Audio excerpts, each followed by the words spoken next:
말과 경주한다는 말은 육체의 힘으로는 결코 이길 수 없는 악조건, 불리한 상황에서 하나님의 도우심을 입어서 또 하나님을 완전히 신뢰하여 악인과 또한 세상과 싸워 이긴 하나님의 사람들을 의미합니다. 주 하나님 앞에서 당대의 사람들과 달리 여호수아 갈렙처럼 말이죠. 그들과 달라. 하나님의 인치심을 받고 하나님의 구원을 받는 사람들. 그 세상이 그들을 엄몰하지 못하고 이기지 못한 사람들. 이 사람들이 말과 경주하여 이긴 사람들입니다.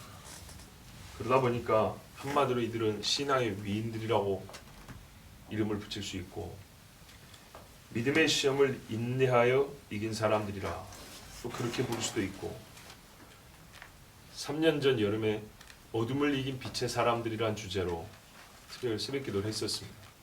그때도 인물 중심으로 해서 어둠을 이긴 빛의 사람들 아마 거의 비슷한 맥락에 그래서 어둠이 가득한 세상 속에 빛으로 살아갔고 끝내 빛으로 남아있었던 그 사람들의 이야기를 우리도 여러분에게 전하게 되었습니다. 그러니까는 맥락상 크게 다르지 않다는 겁니다. 그런데 특별히 오늘은 말과 경주한다는 것은 사방이 어두운 것을 좀 넘어서 극단적이죠. 사람이 잘 달리는 사람하고 경주해도 이거 뭐 해보나 마나라 말하는데 굉장히 극단적인 패배 조건 속에서 원하지도 않은 싸움이었는데 하나님이 명하시고 능력을 주셔서 정말 예상치 못했던 극적인 승리를 거둔 사람. 그 어둠이 직접적으로 나에게 몰려왔고 직접적으로 나를 가격했으나 내가 직접적으로 그것을 방어하고 오히려 역전시켰던 그 사람들의 이야기를 할 수 있습니다. 자, 그 중에 우리는 오늘 맨 먼저 떠오르는 사람 많이 있지만은 이 중에게는 노아가 먼저 떠올랐습니다. 노아. 그래서 오늘은 말과 경주에 이긴 사람 노아 이야기를 여러분에게 전하고자 합니다. 마태복음 24장 37절에 예수님께서 인자에 임할 때를 노아의 때와 같다 그랬습니다. 말씀대로 하면 노아의 때를 잘 생각해 보면 예수님 오실 때를 짐작하고 준비할 수 있다는 얘기죠. 어쨌는가 했더니 예수님이 짧게 설명을 해주는데요. 홍수전에 노아가 방주에 들어갈 때까지 사람들이 먹고 마시고 장가고 시집갔다 그랬습니다. 물론 이 말씀 전에도 전했습니다. 그러니까 오늘 전체적인 중요한 주제를 따라서 말씀을 전하지 강의하진 않습니다. 이거는 뭐냐면 일상생활 이야기입니다. 그리고 이건 본래 창조의 복입니다. 하나님이 사람을 만들고 먹고 마시게 했고 결혼하여 생육하여 번성하게 했습니다. 그죠? 하나님이 본래 인간을 만들고 맨 처음 주신 복을 그대로 누렸습니다. 뭐 여기서 사람들이 동성애를 했고 수간을 했고 서로가 찔러 죽이고 이런 이야기가 없습니다. 매우 평범한 이야기인데 그것도 복에 해당되는 이야기들입니다.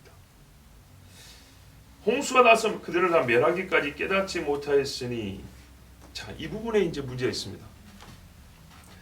특별히 악을 행했다는 말씀을 놓고 일상생활했다는 겁니다. 하나님 주신 복에 속한 본질상 성질이 복에 속한 일들을 했는데 하나님이 주신 복을 받고 하나님이 주신 복이라고 깨달았으면 그 외에 하나님이 주신 더 일상에서 조금 도드라지는 경고와 메시지는 충분히 들을 수 있겠죠.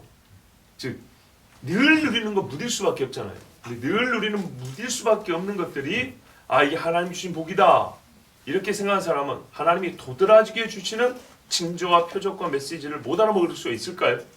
불가능한 얘기죠. 근데 깨닫지는 못했대요. 방주라는 희한한 나무 상자를 다 만들고 문이 닫히기까지 그 누구도 아무도 깨닫지는 못했대요. 이렇게 예수님이 말씀하셨어요. 그러면 여기서 우리가 확인할 수 있는 바는 일상생활을 했고 악이 없었다는 건 아닌데 예수님은 그 악을 다 드러내지 않고 일상생활을 얘기하고 깨닫지 못했다 했을 때, 다르게 말하면 일상에서 하나님의 말씀을 들을 수 있는 뭔가 잡을 만한 어떤 기회나 계기나 또는 그들이 주어지는 하나님의 음성을 전혀 안 들었다는 얘기죠. 아시겠죠? 즉 여러분 일상생활 하면서 지나가다 교회라도 보이죠. 그렇죠? 가끔 전도하는 사람 보이고 믿음의 식구들 친척 만나서 너 교회 안 다니는 소리 한마디 듣죠. 근데 일상생활이 복을 누리는데도 이게 하나님의 복이다, 하나님께서 주신 말씀이 있다 라고 이 시대의 사람들에게 전할 사람이 없었다는 얘기입니다. 그리고 그렇게 말해도 아무도 듣지 않았다는 얘기입니다. 보세요. 깨닫지 못하였다. 어느 정도래요? 8명 빼놓고 다. 8명 빼놓고 다. 8명 남았지 않습니까? 여기에 대해서 우리가 이견이 있을 수가 없습니다. 딱 8명 남았습니다. 인자 이맘도 이와 같으리라. 그러면 인자 이맘도 이와 같다 했다는 이 같다는 수의 같음이 아니죠. 네. 왜냐하면 성도들의 수는 분명히 더 많다고 기록이 되어 있습니다. 요한계시록 보면 더 많은 수가 언급되어 있습니다. 그러므로 8명은 넘지만 생각보다 극히 적은 수요. 전체에 비하면 항상 그 비율은 눈에 보일 듯 말 듯, 우리 한국식으로 눈꽃만큼한 비율, 천에 하나 만에 하나, 이렇게 적은 수가 뭐 한다고요? 주님 오시면 깨닫는다는 얘기입니다. 깨달으면 문제는 하잖아요. 깨닫는다는 거. 그럼 거꾸로 보면 이 사람들이 깨달음이 있는 사람들은 어디서부터 다르냐? 일상생활에서부터 다릅니다. 꼭 그렇게 됩니다. 평시에 하나님 앞에 나가는 마음과 자세와 행실에서 반드시 차이가 납니다. 그런데 여러분, 절수도 적고 예수님의 말씀도 짧기도 하지만 우리가 이까지 듣고 노아 시대에 노아가 구원받은 그 극적인 사건에 대해서 감이 잘 안 옵니다. 주님이 주시고자 하는 교훈은 매우 시급하고 크고 깊은데 요 세 절을 읽고 우리가 받는 감은 약하다 이 말입니다. 예를 들면 서기관과 바리새인들에게 화 있을진저 이러면서 한 줄을 딱 줘도 이거는 임팩트가 강하거든요. 그런데 노아 시대는 세상이 없어졌는데도 세 절 이렇게 말해도 우리 마음에 뭔가 빵 치는 게 없이 정신 차리고 이러고 지나간다고. 그리고 그 구체적인 상황에 대해서는 상상이 잘 안 돼요. 실제로 그렇죠. 실제로 그래요. 그래서 오늘 노아 이야기를 다시 봐야 한다는 겁니다. 왜냐? 여러분, 오늘 설교 제목이 뭐냐면요, 노아, 세상 끝을 견딘 사람입니다. 우리가 노아를 떠올릴 때 그리는 배경과 달리 노아가 살았던, 노아 본인이 살았던 시대는요, 세상 끝입니다. 끝이라고요. 아, 지금까지 있는데 뭘 끝이라고 하십니까? 여러분, 그건 하나님이 끝을 내고 기회를 더 준 거지, 요거하고 이거하고 상관이, 그러니까 시간적으로 연속되어 있지만 표현하자면 좀 별개로 생각해야 세상 끝을 준비하는 자의 이 지각이 깨게 됩니다. 한 번 기회를 더 준 거지. 노아가 시대에 있었던 것은 하나님이 세상을 끝낼 정도로 더럽고 타락한 시대라는 것을 꼭 알아야 됩니다. 그래서 노아를 알아야 우리가 이 시대를 알 수 있는 겁니다. 준비가 되는 겁니다. 왜? 노아가 살았잖아요. 우리가 살아야죠. 그런데 문제는 우리가 성경을 보고 노아가 살았던 시대가 뭐지 하는데 이게 잘 안 돼요. 오히려 거꾸로요. 거꾸로 보세요. 이 틀을 딱, 이 사고의 틀을 딱 정해놓으면 이제 이해가 됩니다.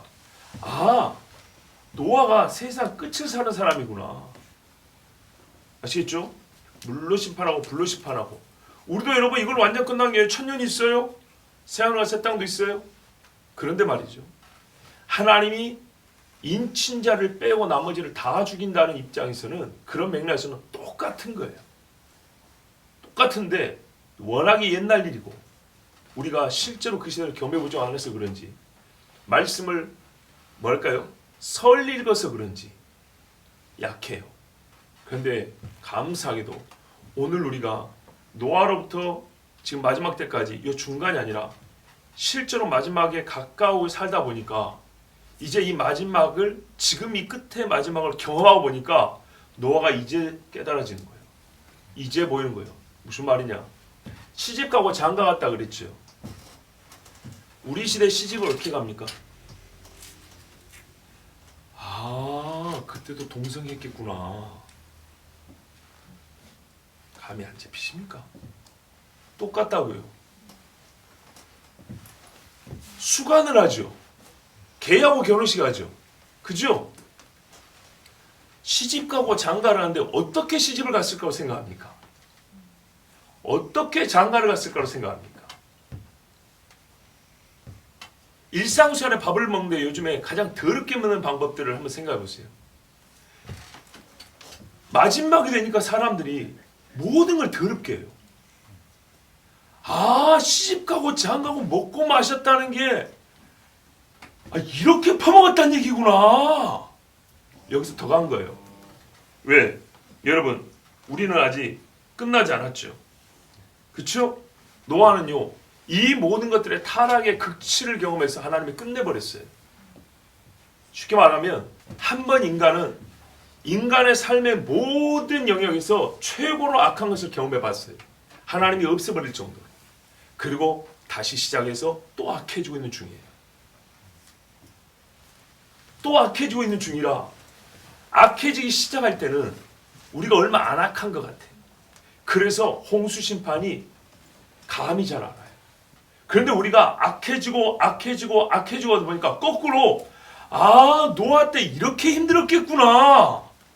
이렇게 더러웠겠구나. 이렇게 익혀지는 거예요. 그러고 다시 창세기를 보니까 땅에 포악함이 가득하였더라 이 말이 이제 이해가 좀 되는 거예요. 우리가 평안한 시절에는 포악함이 사람이 설마 아니면 얼마나 잔인하겠어.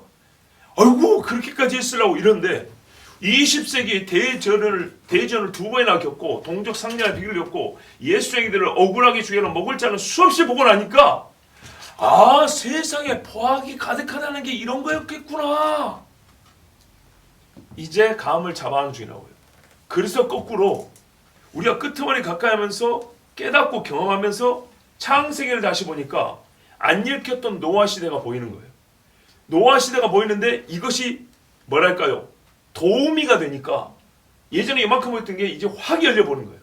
확 열려보니까 이걸 다시 이쪽으로 비추니까 마지막에 또 이렇게 열려보이는 거예요.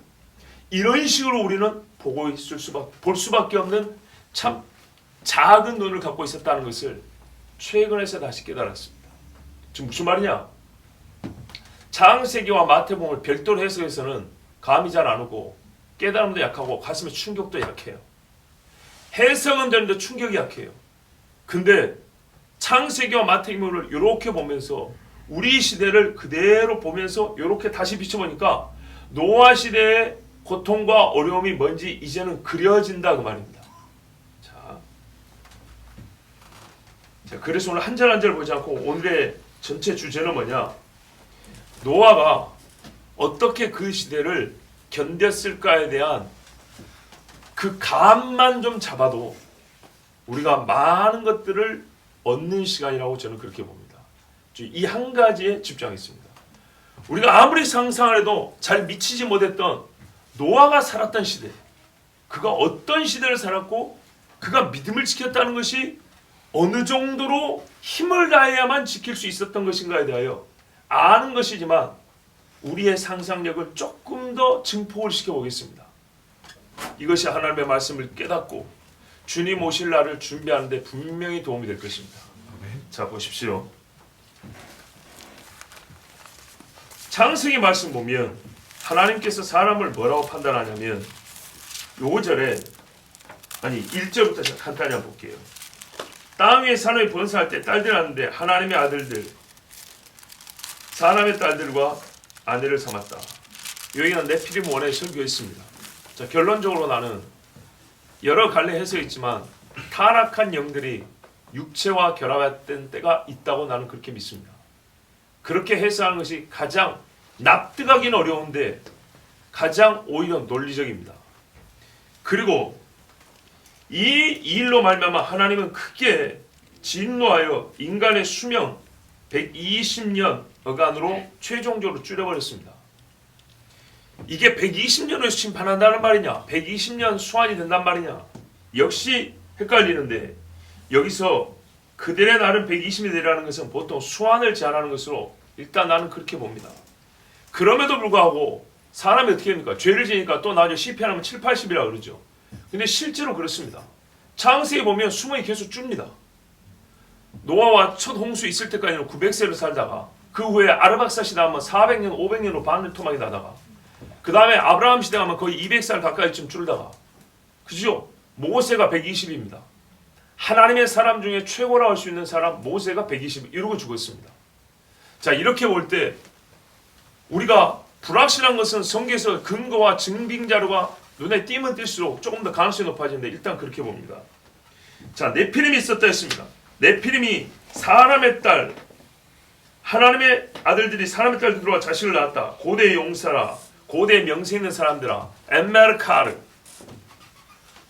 반역자, 사냥꾼, 힘있는 용사, 여러 가지 해석된다 그랬습니다.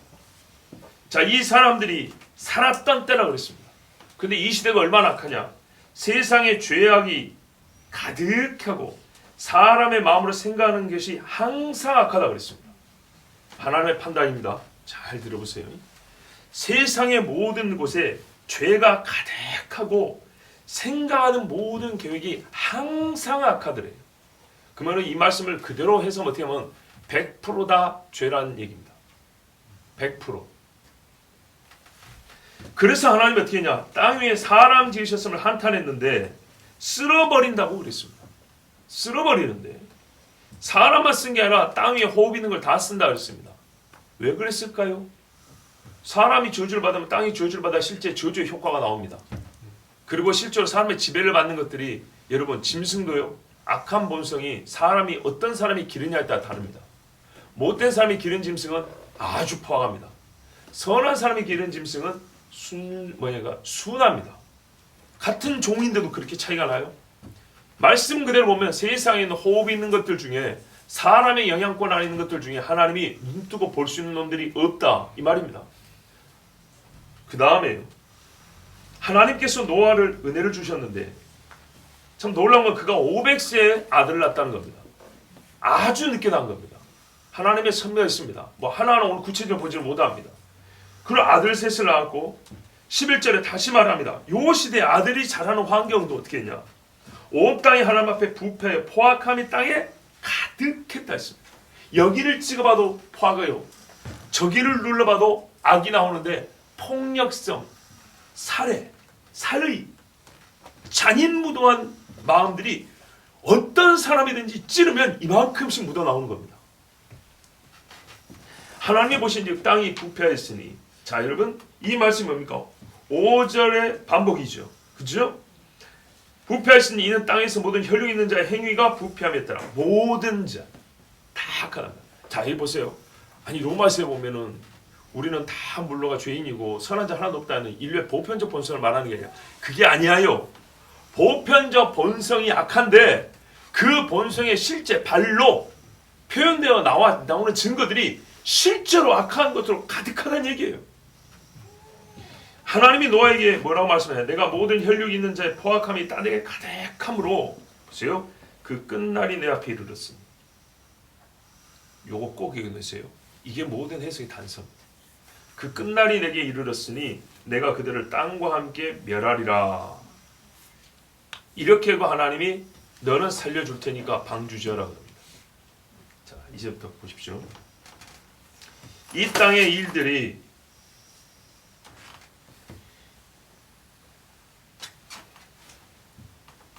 그때 당시 사람들이요, 하나님의 홍수를 깨닫지 못했다고 했잖아요. 일단 심정을 요약하면 홍수에 대한 어떤 말도 단 한 조각도 듣지 않냐고, 한 가지 징조도 받아들이지 않았다는 얘기입니다. 노아의 가족 외에는 100%, 노아의 식구 외에는 100%, 노아의 형님, 동생, 사촌, 사돈, 아들들의 친구, 사촌, 오촌, 육촌, 할아버지, 밑에 조카 다 몇 대가 있었지만 레가빠는 반대죠. 줄줄이 거기는 포도송이처럼 주렁주렁 매달렸지만 여기는 딱 말하자면 노아의 집 하나를 열리고 나머지는 다 떨어져 버렸다는 얘기입니다. 기가 막힌 이야기입니다. 왜 이렇게 이런 일이 있을까 생각하세요, 여러분? 이럴 수 있나? 이럴 수 있나 아니라 이런 일이 있었습니다. 세상에 지금도 악한 시대인데 정도가 되거든요. 잘 보세요. 노아가 방주를 지은 시간이 어림잡아 최소 5, 60년 이상입니다. 5, 60년 이상 지었는데 방주 지면서 노아가 입을 다물고 있었을까요? 우리만 살겠다고? 짐승은 들이면서? 아니었겠죠. 그런데요. 아무도 안 들었어요. 자, 홍수 나기 직전까지 무두셀라 살았어요. 무투샬라 네 죽으면 던져버린다. 근데 말이죠. 홍수 나기 직전까지 무두셀라 살면서 외쳤어요. 아무도 안 들었어요. 무두셀라 할아버지 외치는데 안 들었어요. 얼마나 악한지 보세요. 지금도 개떡 같은 시대로 전도가 된다고요. 아직. 나는 예수님 오신 날 하나님이 저한테 한 12년 전에 감동을 줬는데 너 뉴스데스크 보면 1번 카메라가 있고 2번 카메라 있지 않냐. 1번 카메라가 예수님이 태어난 그 마국간을 비춰주려면 2번 카메라는 약간 시차는 있지만 헤롯의 군병들이 칼을 들고 어린애들을 잔인하게 살해하는 것을 봐라 그랬어. 이게 세상이라고. 예수를 맞은 세상이에요. 2번 카메라예요. 2번 카메라가 보여주는 성탄을 알지 못하니까 개떡 같은 소리들만 하는 거예요. 예수님이 이 땅 시대에 평화와 함께 검을 던져놓는다 했어요. 검이 예수님 날 때부터 있었어요. 그리스도 예수를 믿고 회개하고 하나님을 믿는 자에게는 평화요. 하나님을 버린 자들이 뭐냐면 그들 안에서 피해 살육이 일어나게 합니다. 여러분, 그런데 말이죠. 노아 시대 때 봐보세요. 에녹이 있었어요. 에녹이 홍수 얼마 전에 죽습니다. 노아의 아버지 마찬가지입니다. 그런데 유다서에 보세요. 에녹은 주님이 다시 오실 날까지 보고 1만 성도, 이렇게 수많은 성도와 함께 하늘에서 그리스도가 임한 날까지 환상을 본 사람이에요. 그래서 에녹이 외쳤어요. 옛날에 설교했습니다. 에녹이 얼마나 위대한 사람인가. 그런데 말이죠. 아무도 안 들었어요. 아무도. 한인관이 같은 우수 목사가 아니고 에녹 할아버지가 천년을 외쳤다. 천년을. 왜요? 에녹이 낳은 아들이 무드셀라인데 무드셀라가 969년 살았죠. 그 천년 살았는데 이름 지을 때부터 멸망할 걸 알았으니 그리고 무드셀라가 천년을 살았으니까 천년을 외쳤단 말입니다. 아무도 안 믿었어요. 아무도 안 믿겠습니까? 말은 천년이 지나고 나니까 8명 남은 거예요. 그 중에 한 놈은 또 삐딱하고. 봐보세요. 얼마나 더러운 세상인지 감 잡으셨어요? 전도가 안 돼요. 1000년 전에 믿었던 사람들이 갈수록 줄어서 8명밖에 안 남았어요. 에녹이 1000년을 외쳤는데 결과가 뭐냐 했더니 아이고 무두셀라 남고 라멕인가요? 그 남고 노아 아버지가 라멕 아닌가? 맞죠? 그리고 또 누구야? 라멕이 2명이잖아요. 누구야 저기? 아이고 노아 집이나 남겠다 이러고 에녹도 한탄하고 죽었어요. 표현을 좀 쉽게 하자면 사람이 줄고 주는 것을 보고 죽었다고요. 결국 무드셀라도 8명 남은 거 보고 죽었어요. 홍수 직전에 죽었으니까. 기가 막힌 일 아닙니까? 무드셀라가 하나님의 최고의 장수의 복을 받은 사람이 살면서 심판을 외쳤던 것이 분명한데 그런데 무드셀라 죽을 때 8명 남은 거 보고 죽었다고요. 나 죽을 때 8명 이상 볼 것 같은데 이 세상 끝인데도 제가 화가 나는 게 이거라 그랬죠. 예수 오셨을 때 처음 오셨을 때 피해 살육을 모르고 인간의 죄를 모른다 것처럼 우리가 노아의 방주를 생각하면 딱 떠오르는 그림이 뭐냐면 평화로운 산자락에서 나이 먹은 할아버지 아버지와 젊은 아들들이 나무를 메고 영차영차 열심히 이 뭡니까 방주 사실 원래는 상자거든요. 길다란 박스형이에요. 그런데 이거를 배라고 표현하죠. 끝머리 두그렇게 요래 갖고는 다 뒤집어집니다. 정확하게 1:6 비율로 맞춘 직육면체 상자여야 무동력일 때 물에 뜹니다. 그 파도에 버팁니다. 자, 그런데 말이죠. 요 그림을 보면 얼마나 평화로운지 몰라요. 배경이 이렇게 평화로우니까 방주 짓는 것도 어렵게 안 보이고 노아 사는 시대가 거기에다 나타나지 않아요. 이렇게 배경을 평화롭게 그리고 사람을 찡그리게 그릴 수가 없거든요. 뭔 말인지 아시겠죠? 성경이 말하는 노아 시대는 어둡고 포악하고 더럽고 부패하여 하나님이 다 죽일 정도라 그랬는데 어린 날 때부터 우리가 초등학교 때부터 배운 배경 그림이 뭐냐면 그렇게 평화로운 그림의 배경을 배웠다고요. 그 배경 속에 어떻게 노아의 근심이 나타나고 그 배경 속에 아들들의 어떤 그 고뇌와 밤마다 모여서 어떻게 하면 아버지 이제 저 죽어가는 우리 친구 부모 친정아빠 어떻게 살릴까요? 이런 고뇌가 나타나겠어요? 전혀 그릴 수 없는 거죠. 이게 어른 될 때까지 간다 이 말입니다. 제 말이 거짓말이가 봤어요. 나이 50, 60대도 노아하면 딱 그것 떠오르는 거예요. 그러니까 예수 말씀이 이해가 안 된다는 거예요. 그런데 거꾸로 말이죠. 마태복음을 보면 세상 끝의 이야기도 세상 끝의 이야기도 평안할 때 30년 전에 이렇게 감이 안 왔거든요. 근데 지금 겪고 나니까 보이죠. 이 보이는 참의 요눈을 가지고 다시 우리가 지금 끝도 아닌데 끝 가까이 온 지금 겪는 일을 가지고 이제 노아는 끝을 경험했으니까 그 끝을 보니까 아하 이제 보인다 그 말이죠. 우리가 굉장히 그림을 잘못 그렸구나. 기본 스케치가 잘못된 거예요. 배경 설정이 잘못된 거예요. 배경 설정이 노아가 방주를 짓고 아이들과 8명 때는 실제 말하면 예수 믿는 사람이 3명은 10명밖에 없는 시대라고요. 잘해야 몇십 명 남았을 때 왜? 할아버지들 몇 명 돌아가셨으니까. 그 돌아가시기 전 몇십 명 남았을 때 아니면은 깔때기처럼 확 준다면 몇백 명이나 남았을 때 믿음의 사람이 몇백 명, 자네한 몇천 명 남았을 때 하나님께 명령을 받았고 결국에는 8명 남은 것을 보고 세상이 멸했다 이 말이죠. 그러면 그 시대의 노아의 고뇌를 볼 수 있는 배경이 그림을 그려져야 되는데 그런 건 하나도 없으니 어떻게 우리가 실제로 노아 시대를 읽을 수 있겠냐고 말이죠. 이제 제 말이 좀 이해가 되고 동의가 되시죠?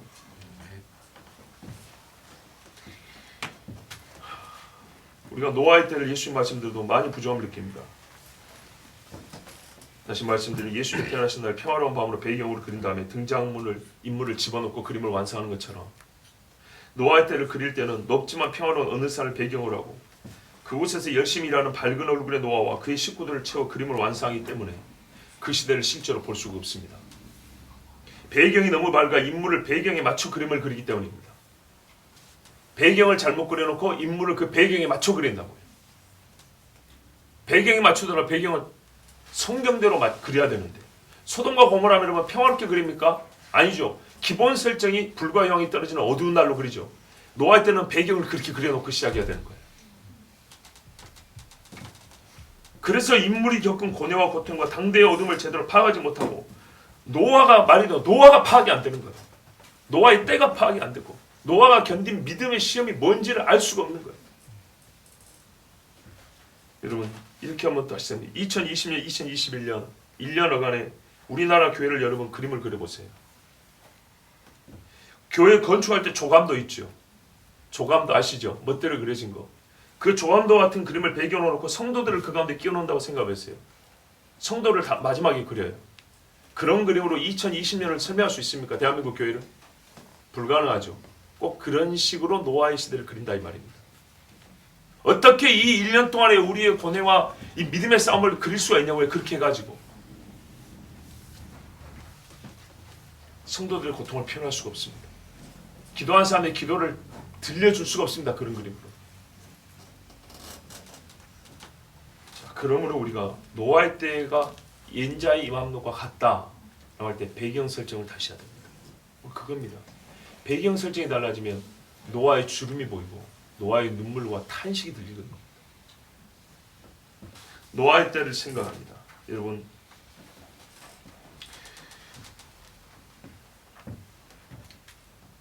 그래요.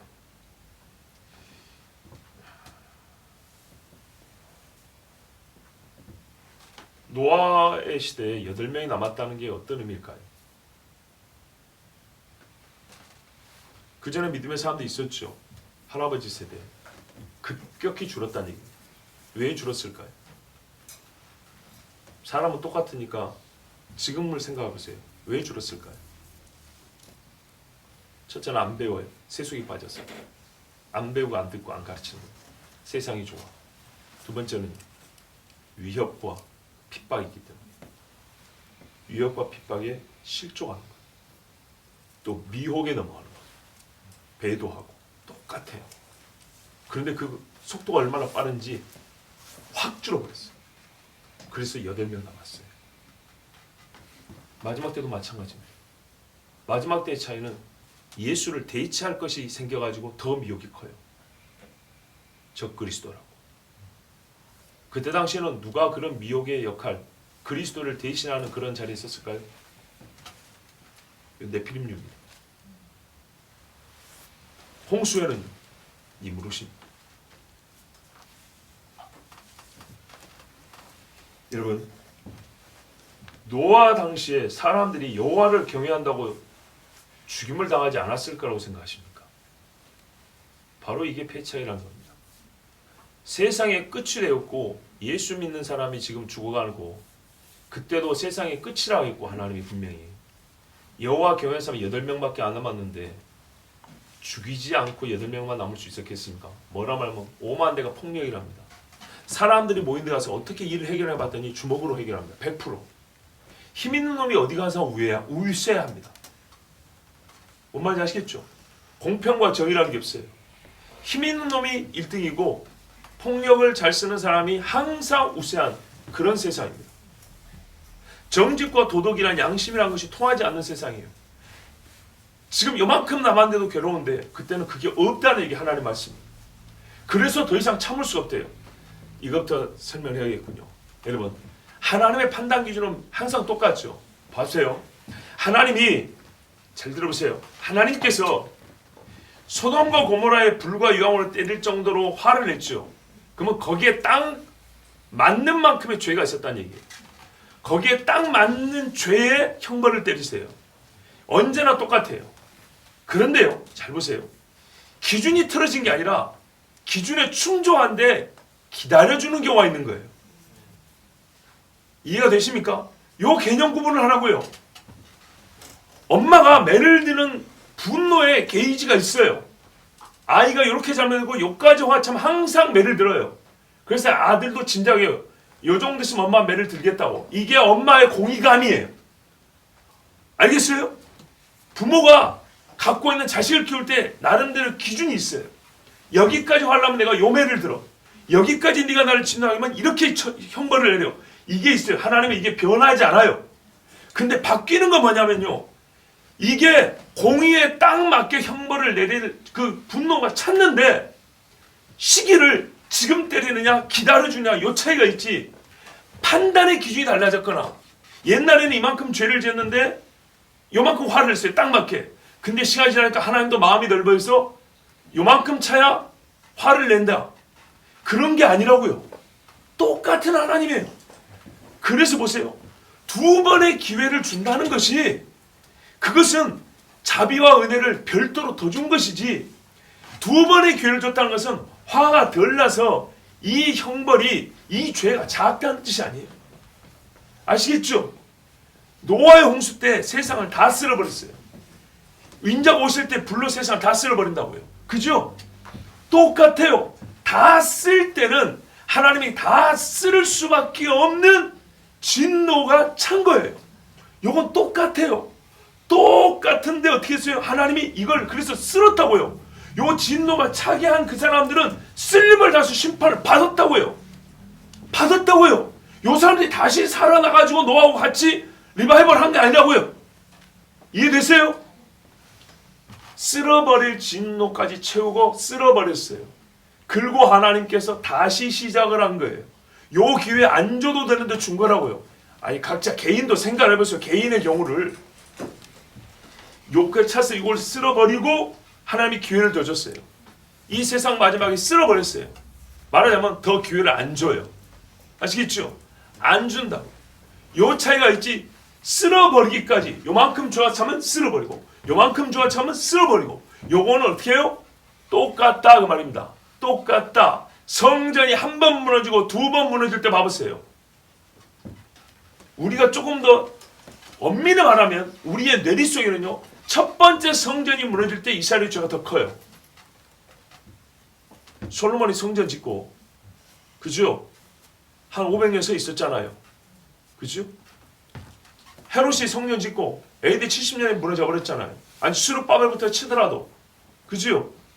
그런데요, 우리가 보통 생각할 때는 왕정시대 성전의 이 부패와 성전에서 섬기는 사람들의 죄악이 훨씬 더 뇌리에 많이 남아있죠. 소위 중간시대는 별로 남는 게 없어요. 그런데도 어떻게 해요? 둘 다 무너졌어요. 둘 다 무너졌다는 말은 뭐예요? 이때나 하나님 앞에서는 성전을 무너뜨릴 정도로 죄가 이렇게 찼다 이 말입니다. 같은 죄는 같은 심판이라고요. 이제 개념 정리 되지요? 바로 그 말이에요. 노아가 경험한 것은 우리가 현재 경험하고 장차 경험할 일을 똑같이 경험한 겁니다. 훨씬 더 힘들게 경험합니다. 왜? 8명이 남았으니까. 8명이. 배경 설정 다시 하셔야 됩니다. 아무도 안 믿어요. 다 죽여버려요. 네피림이 있었다 했어요. 네피림이 누굽니까? 거인족들이죠. 이 거인족들의 이 혈육이 수많은 믿음에서 잡아 죽였어요. 그 엄청난 힘으로 본족도 잡아주고 인육을 했다는 얘기들도 많죠. 자, 여러분,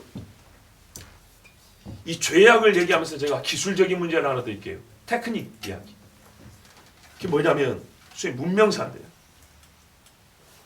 진화론을 학교에서 배운 사람들이 이렇게 배웁니다. 한 1만 년 전, 2만 년 전 뭐 크로마뇽인이 프랑스 어느 벽화를 그렸는데 상당히 고급 기술이라고 염료를 같이 막 채습도 하고, 그때 당시에 이제 막 현대 인류가 될 법할 그 시기에 이런 그 예술성과 이런 염료를 개발할 수 있는 이런 기술이 어디 있었을까? 굉장히 근심하거든요. 기본적으로 우리는 이만하고 시대가 거슬러 올라갈수록 인간의 능력이라는 건 별 볼 일 없어요. 그러다 갑자기 엄청나게 발달한 문명을 발견합니다. 고대인데 뭐 전기를 쓰는 흔적이 있다든지, 사람의 뭐 뇌수술을 한 그런 증거 자료가 있다든지, 그리고 보셨어요? 현대 기술로도 풀지 못하는 대표적으로 피라미드 같은 경우도 엄청난 건축물들과 거석들, 인간의 현재 기술 안 되는 뭐 수십 톤짜리를 들 수 있는 기중기로 해야만 가능한데 그런 게 없는데도 불구하고 어떻게 했을까? 현대 과학기술로 안 풀리는 게 있어요. 현대 과학기술로 더할 수는 있지만 아무리 발달해도 안 풀리는 것들이 있어요. 그럴 때는 또 뭐라 합니까? 초고대 문명이라고 희한하게 이름을 부릅니다. 그리고 그들은 누구였을까 모른답니다. 그럼 일관성 있게 하라고요. 원시이지. 당신들 말대로 하면. 그렇지 않아요? 초고대라면서요. 그러면 그때는 풀 뜯어 먹고 돌 갈아 먹고 살 때 아니요. 그런데 부인할 수 없는 진짜 현대 문명에 버금가는 대단한 문명들이 있고, 지금 바닷속에 들어있는 것들도 있고 산 높이는 데도 있고 그렇단 말이죠. 그러면 그것을 설명을 못하니까, 진화를 설명 못하니까 그들의 나름대로 초자연적인 원인을 댑니다. 외계인 이야기합니다. 근데 그 증거가 뭡니까? 그림에 보면 현대 인류하고 다른 형상의 사람이 있어요. 분명히 사람인데 두상도 다르고 생김새도 다르고 사이즈도 달라요. 그래서 그걸 외계인으로 몰아갑니다. 바보 같은 거죠. 여러분, 사람이 얼마나 똑똑하냐면요. 홍수까지 창조부터 어린 자가 연대를 계산하면 1600년입니다. 이렇게 생각하면 진짜 성경이 쉽게 풀리고 일관성 있습니다. 옛날 사람이 똑똑해요? 지금 사람이 똑똑해요? 옛날 사람이 훨씬 똑똑합니다. 우리는 쌓고 쌓은 겁니다. 똑똑하다는 말은 단일 시간 내 지식의 축적량이 많다는 겁니다. 뭔 말인지 아시겠죠? 엊그저께 설명 잘하셨어요, 전도사님이. 같은 시간을 줘도 자들은 빨라요. 훨씬 깊이, 더 높이 올라갈 수 있어요. 고대 사람들은 같은 시간 안에 훨씬 많은 것들을 만들어냈습니다.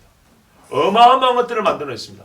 그게 지금 현대인도 풀어내지 못하는 이름 붙이기를 초고대 문명이라고 합니다. 외계인 그런 이야기 듣지 마시고 하나님이 주신 하나님 형상이 갖고 있는 지혜와 이 지식이라는 것은 어마어마한 것입니다. 엄청난 지혜와 지식이 있었어요.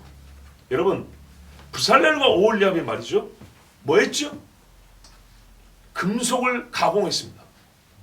그래서 지금도 여러분, 놀라운 게 뭐냐면 현재 이스라엘이 얼마나 기술이 뛰어납니까? 근데 성막에 쓰는 기구들을 다룰 줄 아는 재주를 가진 사람은 비밀에 붙여져 있습니다. 그게 비밀을 뭐예요? 똑똑한 이스라엘 사람은 딱 한번 보고 요즘에 3D 입체 필름을 찍어가지고 그거 만들면 되는 거 아닌가요? 그렇게 되는 게 아니에요. 안 돼요. 브살렐과 오홀리압이 금을 세공을 하고 은을 가공을 하고 쇠를 다루는데 기본적으로 뭐가 하고 있어야 돼요? 그 시대 사람들이 금속을 다루는 기술이 이미 갖춰져 있었어요. 광석에서 금을 추출하는 것에서부터 금에 보세요. 금은 동 이렇게 주석 이렇게 나뉘죠. 금속류를 분류한다는 게 얼마나 어려운 건데요. 여러분 지금 철 광석 하나 던져주면 분류할 수 있어요? 못 한다고요. 광석류를 분류를 해요. 순도를 높여서 100% 순도로 분류를 한다고. 순금이라고 할지도 그걸 분류를 한다고요. 그리고 그걸 정밀하게 가공을 하고 세공을 해서요. 작품을 만들어요. 근데 거기다가 하나님이 더 부어준 거예요. 무슨 말이냐? 기본적으로 그 시대 사람들이 말이죠. 금속을 다룰 줄 아는 시대 사람들이라고요. 여러분, 노아가 뭘 지었죠? 배 아닙니다. 아크입니다. 상자입니다. 박스입니다. 박스. 나무 상자. 그런데 여러분, 못질을 했어요? 안 했어요? 못질이 없어요. 나무를 제가 알기로는 30m, 30m, 6분의 1이니까 뭐 180인가? 하여튼 이래요. 이제 규빗으로 돼 있지만 대충 나누면 그 정도예요.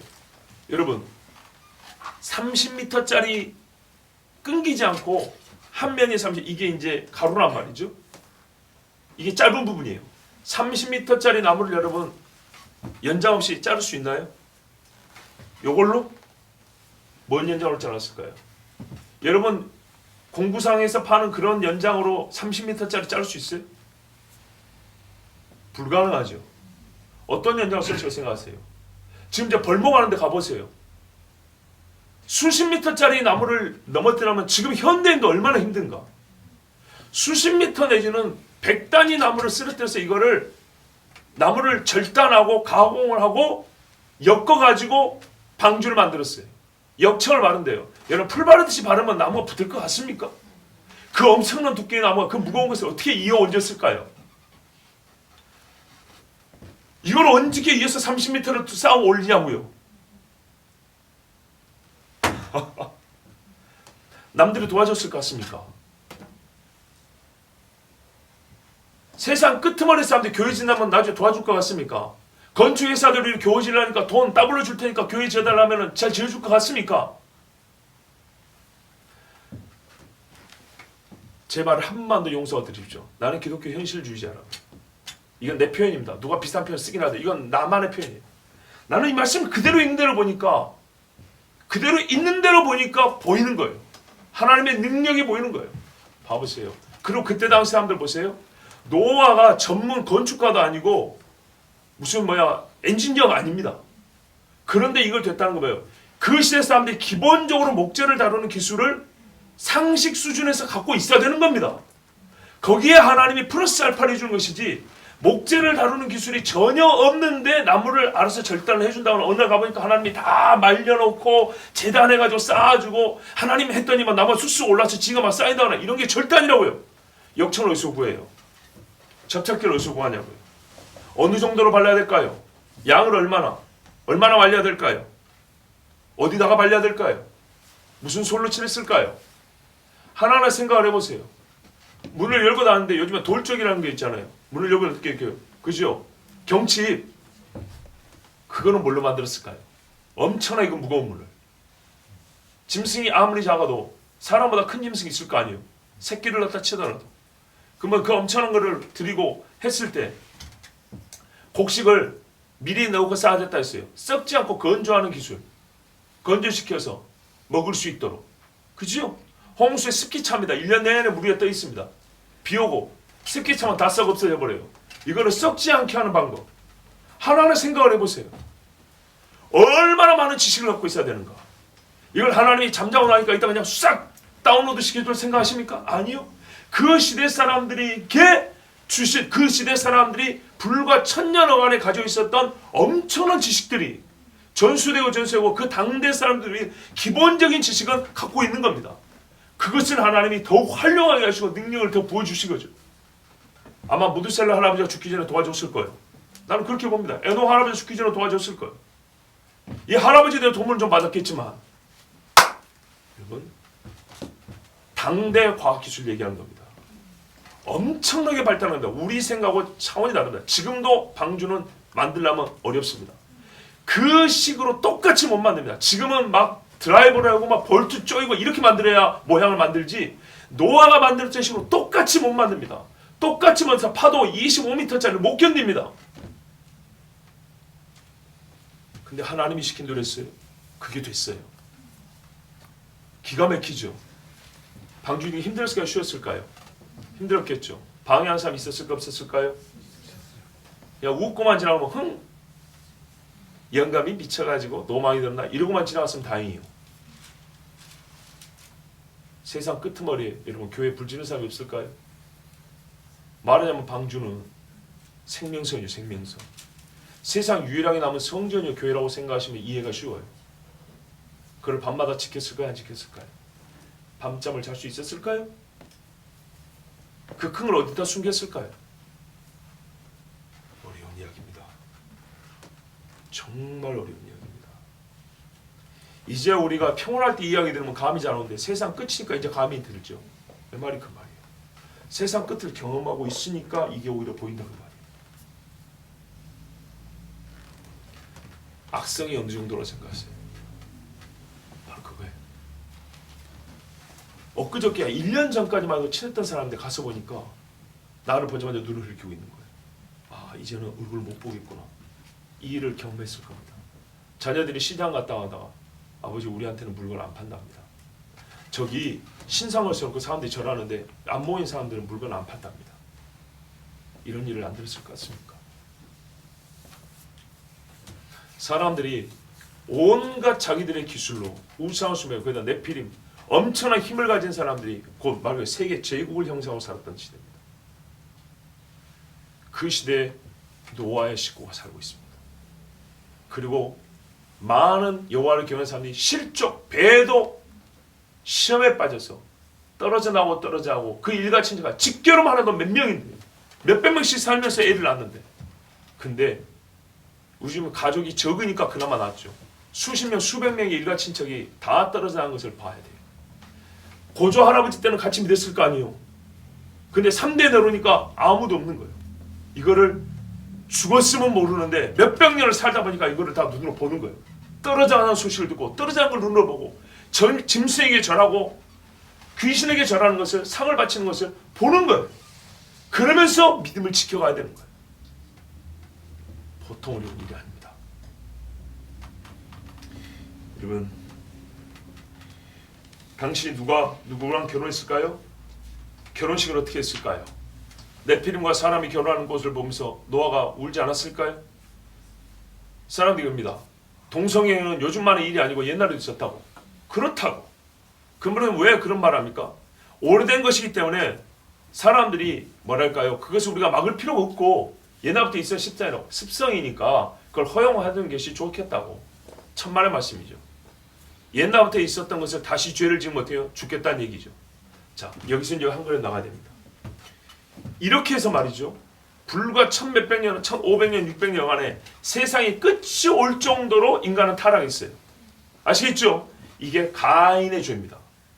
아니 아담의 죄입니다. 아담의 죄와 가인의 길을 따른 사람들이 이 세상에 가득 차면 길어봐야 1500년, 1600년이면 끝이 납니다. 그런데 지금은 왜 그 뒤로 4500년이 더냐? 거의 어림자가 3배 가까이 흘렀는데 우리가 죽지 않을까요? 여러분 여기에 의문을 가지셨어요. 한 목사야. 그때도 끝이고 지금도 끝이잖아. 그러면은 당신은 지금의 끄트머리나 그때 끝이나 똑같이 어렵다는 얘기를 하면서 노아가 겁나 고생했다. 그 어려운 시대를 이겨냈으니까 우리도 노아처럼 이겨야 된다. 지금 그 이야기 하려는 것 같은데 이 사람아 1500년 있다가 거기는 끝났고 여기는 우리는 지금 4000년 더 왔는데 그때가 우리보다 쉽지 않았겠냐? 아니죠 여러분. 아까 그래서 대전제가 중요한 거예요. 하나님은 동일한 죄에 동일한 진노를 행하십니다. 그럼 이렇게 보셔야 돼요. 우리가 지금 죄의 가속 속도와 죄의 점증되는 속도와 양이 더딘 시대를 사고 있다는 걸 알아야 돼요. 더뎌요. 인간의 지혜로 발달하고 발전한다 그랬죠. 겁나게 발전한 것 같죠. 그러나 이거 아십니까? 홍수 이후에 사람은 거의 1500년 동안 농사만 짓고 살았어요. 목축하면서. 그죠? 산업혁명이라는 것이 1700년 뒤에 일어났어요. 더디어요. 기술 발달과 인간의 자아 성취와 하나님을 향한 반영의 마음은 비례하기 때문에 우리는 우리 시대, 홍수 이후 시대를 사니까 그 앞을 몰랐어요. 다 쓸어버렸으니까 겨우 남아있는 흔적 보고 와 초고대 문명 기가 막히다 이러고 있는 것인데 우리의 발달 속도가 초창기 사람보다 더디다는 걸 알아야 돼요. 곧 죄의 증가 속도도 더딘다는 겁니다. 더딘 게 이 정도예요. 더딘 게. 왜 그럴까요? 하나님께서 막으셨기 때문이에요. 가인의 본성을 따는 건 똑같아요. 함을 보세요. 어쨌는가. 그런데 더디게 하셨어요. 더디게 하는 방법이 뭡니까? 여러분, 대한민국에 교회가 없었으면 어떻게 됐을까요? 교회가 있음으로 인해서 죄인의 비중이 전보다 줄었다는 거. 그러니까 교회가 없을 때보다 줄었다는 거 아시죠? 예수 믿는 사람 한 명도 없었는데 교회가 생기면서 예수 믿는 사람이 들어가요. 비중이 늘어난다고요. 10%, 20%, 30% 이렇게 늘어난다고요. 즉 성경대로라면 창조부터 홍수까지는 선지자가 없습니다. 에녹 한 사람, 추정컨대 무두셀라나 노아가 선지자 역할입니다. 그런데 여러분 봐보세요. 홍수 이후에 특히 아브라함부터 그 이유를 보세요. 선지자가 몇 명인가? 그 선지자가 무엇을 합니까? 그들이 헛짓을 한 것이 아니고 그들이 한 일이 효율성 0%가 아닌 이상 그들이 이 땅에서 무엇을 남겼습니까? 그들이 한 일의 효율이 뭐냐면 효율을 따지는 것은 복음을 전했고 그걸 듣는 사람이 있다는 거죠. 그렇죠? 엘리야가 있었던 것과 없었던 것 한번 생각해 보세요. 엘리야가 있음으로 이스라엘 땅에 무슨 일이 일어났습니까? 이사야가 있음으로 유대 땅에 무슨 일이 일어났습니까?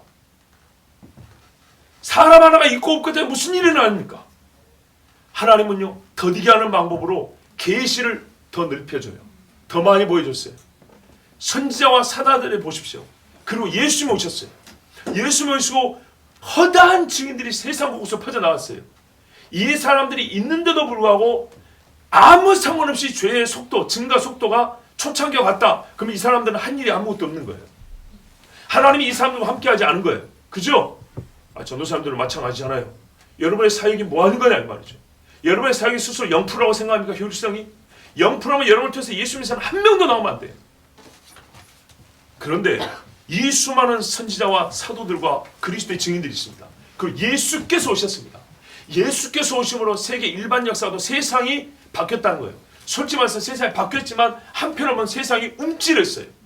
죄가지고 쫙 가다가 멈칫했다고요. 이 효과가 얼마나 크냐. 적어도 아직까지 교회가 남아있는 거예요. 하나님께서 멈추게 주셨어요. 더디게 하셨어요. 절대적입니다. 봐보세요.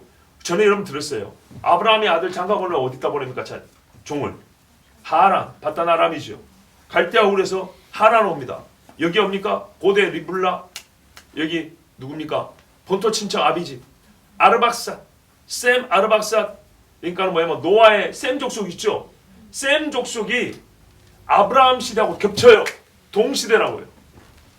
아브라함이 아는 할아버지들이에요. 그 할아버지들이 바벨론의 니므롯 그 동네에서 어디로 나왔다고요? 또 하란 지역으로 왔다고요. 그래서 여기 살라고 했는데 하나님이 떠나라 그랬다고요. 그리고 가나안으로 내려보냈어요. 여기가 너희가 있어야 될 땅이라고. 그런 다음에 어떻게 했어요? 아들 장가 보려 하는데 우리 아버지 집으로 가랬다고요. 그래서 하란으로 보냈다고요. 바단 아람 하란 똑같은 데입니다. 요리 보냈어요. 거기서 누구 찾았습니까? 리브가. 리브가 보내면서 뭐라 그랬어요? 가비가 그 오라비와 가족들이 내 누이야 천만이 내 어미가 되고 내 씨가 대적의 성을 차지한다 그랬죠. 요건 아브라함이 이삭 바칠 때 하나님이 해주신 소리라고요. 그 똑같은 소리를 전해 들었거나 아니면 같은 신앙관을 갖고 있었다는 얘기죠. 신앙에 뿌리가 있다고요. 같은 기억이 있어요. 하나님 주신 약속의 기억이. 그런데요. 이삭 장가하고 리브가가 한 20년이 못 낳다가 누구 낳았어요? 에서와 야곱 낳죠. 에서와 야곱 낳다가 야곱이 집에서 도망갈 때 한 나이 60살 먹었단 말이에요. 그리고 가서 장가 갔죠. 거의 100년 지났어요. 100년 지나고 돌아오려고 하니까 그것이 20년 종살이하고 20년 애기 못 낳지 60살 먹었지 20년 종살이 또 했지 100년이죠. 그때 보니까 뭐래요? 그 처갓집에 외갓집에 믿는 사람이 없어요. 라반이 우상 숭배자예요. 그래서 라반이 섬기던 우상을 라헬이 갖고 와요. 그죠? 야곱의 아버지가 장가고 20년 동안 애를 못 낳고 야곱이 태어나서 60년이 지났고 80년이죠. 야곱이 다시 라반 집에 와서 20년 종사를 했어요. 20, 60, 20이니까 100년이죠.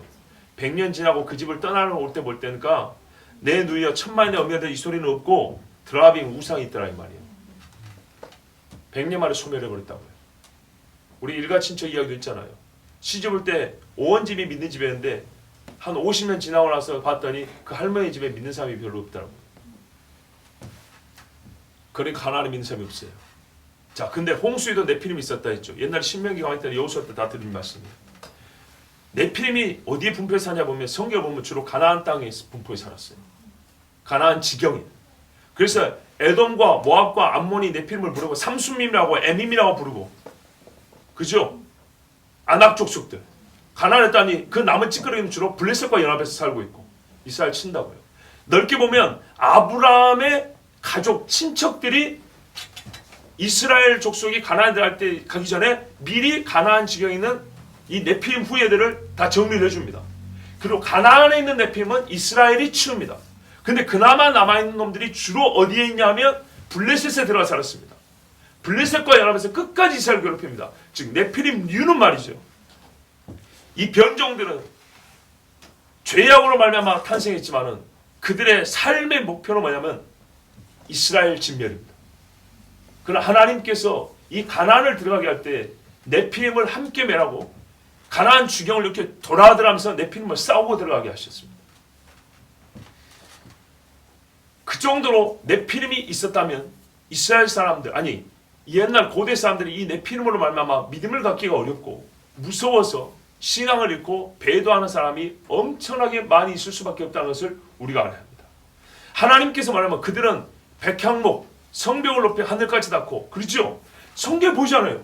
고대 아주 엄청난 건축물들을 그놈들이 쌓았다고. 그래서 너희가 감히 이길 수 없다고 했어요. 정탐관사는 뭐라 했어요? 가나안에 하니까 아낙 족속이라 부르는 네피림류가 가득해서 우리는 메뚜기더라 밥이더라 그랬어요. 못 이긴다고요. 근데 하나님 뭐래요? 그래요. 상수의 나무같이 휘두르는 그놈들을 하나님이 쳐주겠다고 분명히 말씀했어요. 그러지 않으면 못 들어간다고. 자, 보세요. 하나님이 치지 않으면 못 들어간다 그랬다고요. 그런데 하나님이 이 죄악된 세상을 멸하실 때 이런 류의 인간들이 땅에 가득했다면 과연 여호와를 경외하는 사람들을 내버려 뒀겠냐 그 말이죠. 그럴 수가 없지요. 자, 이래서 옛날에 노아가 살던 시대는 말이죠. 신앙적으로 믿음을 지킬 수 없는, 즉 신앙의 핍박이 엄청났습니다. 기술적으로 세속주의로 인간의 자아성취를 이룰 수 있을 만큼 이뤘던 시대입니다. 하나님 없이 살 수 있다고 모든 걸 할 수 있다고, 거기다가 거의 반쯤 신으로 보이는 네피림류가 지배하는 세상입니다. 그것들이 그대로 썼다면 홍수에도 우리는 어떻게 해요? 똑같은 속도로 망합니다. 근데 하나님이 네피림류를 제거해 줬습니다. 그리고 얼마나 속도가 빠른지 이것만 보도 알 수 있어요. 홍수가 보세요. 창세 이후 1600년 정도인데 아브라함이 태어난 것이 2000년 정도입니다. 그걸 아브라함이 좀 나이가 들었으니까 홍수와 아브라함의 나이를 얼추 한 500살 잡읍시다. 편하게. 500살 잡았는데 이것도 똑같은 겁니다. 하나님이 노아를 택하시 아브라함을 택하지 않으면 세상의 믿음의 씨가 마른다는 얘기입니다. 봐보세요. 아브라함이 아들을 낳고 불과 100년 있으니까 어떻게 해요? 장가버려 100년 있으니까 본토 친척 아비집이 말라버렸잖아요. 그리고 그 바단 아람이 나중에는 어떻게 해요? 이스라엘을 제일 많이 공격하잖아요. 방나는 아람이라고 그랬어요. 뿌리가 같다고 그랬어요. 뿌리가 같은데 말하자면 할아버지 집이 공격을 하는 거예요. 이스라엘을. 하나님이 아브라함을 택하지 않고 아브라함을 하란에 그대로 두셨다면 어떻게 됐을까요? 세상의 믿음이 없어져 버립니다. 속도가 그렇게 빨라요. 홍수이 500년이면 세상이 없어져 버려요. 또 왜요? 이제는 타락의 시작이 아니라 타락의 맛을 이미 알고 있는 시대입니다. 홍수 100년이 되지 않아서 니무롯 께요. 바벨탑 쌓았죠. 예, 하늘문이라는 뜻이라고요. 하나님을 대지하니까 사람이 우르르 몰려들었다고요. 이 정도면 얼마 지나서 또 망하게 돼 있죠. 그래서 하나님 어떻게 해요? 하나님이 하신 일의 의미를 이런 식으로 보면은 망하지 않고 모든 사람이 회개하고 구원에 이른다는 것은 마지막 때만 쓰는 말이 아니에요. 인류 전 역사가 그렇게 하셨다는 거예요. 그대로 하나님이 회개할 기회를 주셨고 시간을 연장시켰으면 이미 바벨탑 쌓을 때 끝나는 거예요. 근데 하나님이 기다리시고 언어를 흩으면서 기회를 줬어요. 더 그 분노, 하나님의 공의의 이 심판의 공의의 그 분량의 이 양에 다 차지 전에 하나님이 흩어졌다고요. 열을 좀 내릴 수 있도록. 그리고 문제는 뭐냐면 죄만 좀 적게 진 게 아니라 하나님의 의와 오리라는 그리스도에 대한 메시지가 증거되어야 되겠죠. 요일을 위해 하나님은 아브라함을 택하셨어요. 표현하자면 아브라함이 아니고서는 아무도 믿음의 사람 찾을 수 없어요. 아브라함과 동시대만 바로 그거예요. 우스 땅에 누가 있었어요? 욥이 있었죠. 욥의 친구들을 보면서 매우 순수한 하나님 사상을 갖고 있었다 했죠. 근데 나중에 가보세요. 이스라엘의 왕정 시대나 사사 시대 때 가나안에 가서 가보세요. 에돔이 어떤 땅이 됐는가? 모압이 어떤 땅이 됐는가? 말만 형제지. 아무것도 없어요. 아무것도. 인간의 범죄와 타락은 이렇게 빠른 겁니다. 그래서 하나님께서 깔때기처럼 싹 줄여버리는데 다시 여기서 모래시계 거꾸로 오는 것처럼 아브라함을 그래서 붙잡고 택한 겁니다. 그래서 다시 거꾸로 이게 확산이 됩니다. 거꾸로 확산이 되니 어떻게 해요? 심판의 때가 연기될 수밖에 없죠. 왜? 믿음의 사람의 수가 늘어나니까. 실제로 봐보세요. 비율로 볼 때는 비율로 보셔야 됩니다. 왜? 사람은 많이 나니까. 비율로 보면 최초 인간은 100% 여호와를 경외하는 사람입니다. 100%. 근데 이 사람이 타락했습니다. 경외하지 않는 거 하지만 범죄한 인간으로 신자로 있습니다. 그 중에 아들 하나가 범죄한 사람입니다. 뭐 다른 아이들도 많이 낳겠지만 그냥 계산을 편하면 4분의 1이 범죄자입니다. 비중이 확 늘어나 버리죠. 그리고 나서 나중에 8명 낳고 나 하나님을 배역한 사람입니다. 그럼 99.9%가 배역했다는 뜻입니다. 그리고 홍수 이후에 얼마 남지 않아서 셈 족속 일부가 모여 살았어요. 거룩하게 살겠다고. 근데 나머지 세상은요. 세상 모두가 모였다고 했어요. 니무르 앞에. 표현하기 쉽게 하면 90%가 하나님을 대적한 나라가 됐습니다. 그리고 곧 이 나머지 10%가 할 수 있는 이 셈 족속도 100년, 200년이 되니까 씨가 말라버렸습니다. 하나님이 이걸 아시고 아브라함을 안 택했으면 없어져 버린 겁니다. 근데 아브라함을 택하시고 다시 늘려주세요. 비중이 어떻게 했어요? 아브라함, 이삭, 야곱, 12지파, 전 이스라엘, 그죠? 60만 죽을 수밖에 없지만 하나님께서 이렇게 하나님이 붙잡아 두셔서 의인의 수를 확보하고 계시고 그래서 메시지도 구원의 메시지도 전하시고 그리스도를 보내주시고 그래서 오늘날까지 말하자면 하나님이 죄가 확산되지 못하도록 엄청나게 막아주고 계시다는 겁니다. 마지막 때도 불법의 사람이 나타나기 전에 막는 자가 있어 그랬다고요. 이 막는 자는 사람이 세웁니까? 하나님이 세운다고요. 이걸 아셔야 된다고요. 그러면 결국 무슨 말이냐? 3배 많은 시간이 지났지만 우리는 하나님께 시간을 연장받은 복을 받은 거예요. 그러나 연장을 받았는데도 불구하고 결국에는 노아와 끝이 같아지는 거예요. 아시겠죠? 우리의 끝이 노아가 우리의 끝과 같다고 보면 안 되고 우리의 끝이 노아의 끝이 같다는 것을 원래는 그렇게 봐야 되는 거예요. 여기가 먼저거든요. 우리가 노아 때처럼 돼버리면 끝나는구나. 사람들의 모임마다 가봤더니 불신과 조롱과 미움이 가득하다면 끝이 왔구나. 신자들이 모이려고 하는데 갈수록 신자들이 떨어져나가고 집안의 믿음에 따르면서 떨어져나가고 핍박과 환난이 많아지고 그러면 끝이 가까이 왔구나. 말씀을 아무리 전해도 옛날 같으면 듣는 신유한데 지금은 듣지도 않냐고 간파하고 튕겨내고 버리고 깨뜨려버리고 이런 짓을 하면 끝이 가까이 왔구나. 그래서 노활동을 배우란 거예요. 뭐냐면 하나님 말씀합니다. 풀 가득 찼대요. 죄악으로 가득 찼대요. 이쪽에 발을 담거나 저쪽에 발을 더럽게 똑같다는 거예요. 똥물을 휘저어도 좀 덜 탁한 데가 있고 더 탁한 데가 있을 것인데 어딜 가나 똑같다는 거예요. 어딜 가나. 요게 노아의 때고 이게 마지막 때입니다. 그래서 본다면 우리는 그 마지막 때 지금 가고 있는 중인데 이 정도로 힘들다고 지금 난리고 교회가 어렵다고 그러죠. 그러면 노아는 우리가 겪었던 걸 이미 표현을 쉽게 하면 500살이 겪어했어요. 600살 되다 100년 동안 우리가 겪을 것을 그 나이 많은 할아버지가 다 겪고 살았어요. 믿는 집안이었는데 20년 지나니까 나 혼자 예수 믿는 그런 일을 노아가 겪었다고 말입니다. 장례식 할 때마다 천국에서 만나보자 찬송을 부르는데 20년 지나니까 불상 세워놓고 목탁 두드리는 집을 본다 그 말입니다. 이게 노아가 겪은 일이에요. 더 잘할 수 있는데 시간 관계에 있어 마치겠습니다. 노아가 어떤 믿음의 싸움을 싸웠을까 한번 생각해 보세요. 하나님 방주를 지어놨습니다. 방주 얼마나 힘들었을까요? 아까도 잠깐 설명했죠. 구체로 생각하면 진짜 힘든 일이에요. 근데 중요한 거 이거예요. 원리를 가르쳐줍니다. 우리 보고 방주지란 얘기 아니에요. 원리상 똑같다는 거예요. 믿음의 수고가 있어요. 하나님께서 정해주신 구원의 방법을 따르는 수고예요. 하나님께서 너에게는 방주가 네 구원이라고 그랬어요.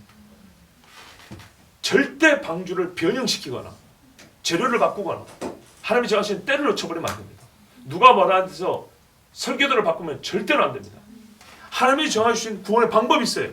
하나님의 계명과 예수에 대한 믿음을 지키는 자니라.